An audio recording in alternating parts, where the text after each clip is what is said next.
Hello, నమస్తే. ఇవాళ ఒక చిన్న విషయం గురించి మాట్లాడదామని వచ్చాను. విషయం ఏంటంటే,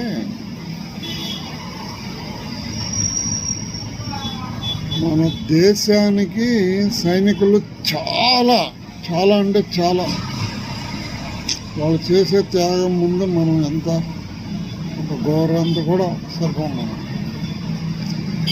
వాళ్ళ బార్డర్ సెక్యూరిటీలో అంత ఇబ్బందులు పడి అంత మంచులో కూడా పనిచేసి అన్నీ చేసి ప్రాణాన్ని తెగించి చేస్తారు. కానీ లోపం ఏంటంటే, ఢిల్లీలో, మన రాజధాని ఢిల్లీలో ఒక సైనిక అధికారి ఇంటి దగ్గర ఎవరో బిగ్ షాట్స్ అంటే వాళ్ళని బిగ్ షాట్స్ కూడా అనకూడదు, బిగ్ రౌడీలు కారులో డ్రింక్ చేసుకుంటూ కూర్చున్నారు.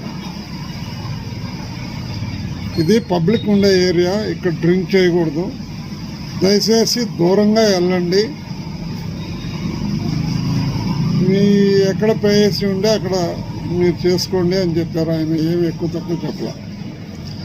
దానికి నోరు పట్టని బూతులు తిట్టి ఆయన ఒక సైనిక ఆఫీసర్ అనేది కూడా మర్చిపోయి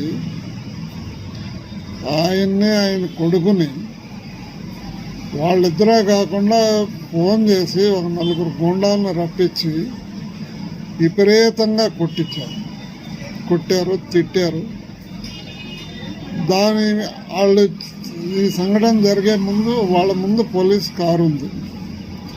వాళ్ళకు ఇన్ఫార్మ్ చేస్తే వాళ్ళు ఓన్లీ ఏముంది, నేను అక్కడనే ఉన్నాను, నేనేం చేయలేను, ఇదే సమాధానం. మరుసటి రోజు వీళ్ళకి పోలీస్ స్టేషన్కి వెళ్ళి కంప్లైంట్ చేస్తే అసలు తాగి అక్కడ ఆగకుండా కారు నెంబర్ కాకుండా పోలీసులు వేరే కారు నెంబర్ రిజిస్టర్ చేసి పెట్టారు ఆల్రెడీ. మనం కాపాడాల్సింది పాకిస్తాన్ నుంచి వచ్చే ఉగ్రవాదులను,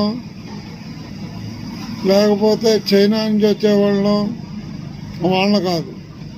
కేవలం మన ఇండియాలో మన మధ్యలో మనతోటి తిరుగుతున్నారు కొన్ని ముర్గాల్ లాంటి వ్యక్తులు, వాళ్ళని.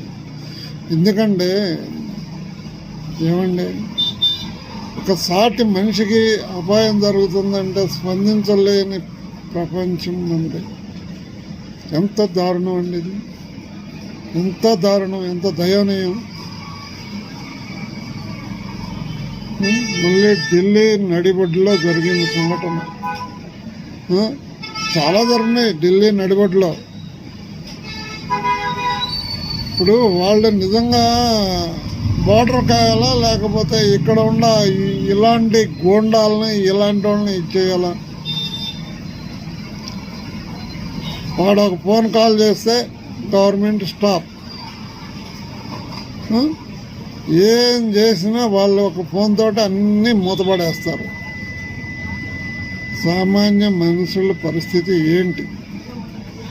డబ్బు, రౌడీజం ఉంటే ఈ దేశంలో ఏదైనా నడిచిపోతుంది. మరి ఇంత దారుణం.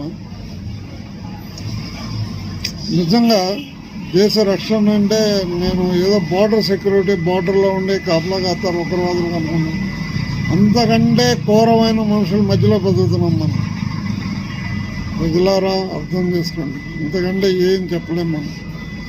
ఇలాంటి రాజకీయ నాయకులకి అసలు ఓట్లు ఎందుకు వేయాలి మనం? మన డిపార్ట్మెంట్ ఏం చేస్తుంది, ఎక్కడ ఉంది? ఒక రాజకీయ నాయకుడు ఫోన్ చేస్తే డిపార్ట్మెంట్ అంతా ఆగిపోతుంది. ఇలాంటి వ్యవస్థ కావాలా? ఎలాంటి దీంట్లో బతుకుతున్నామో అర్థం చేసుకోండి. జై హింద్.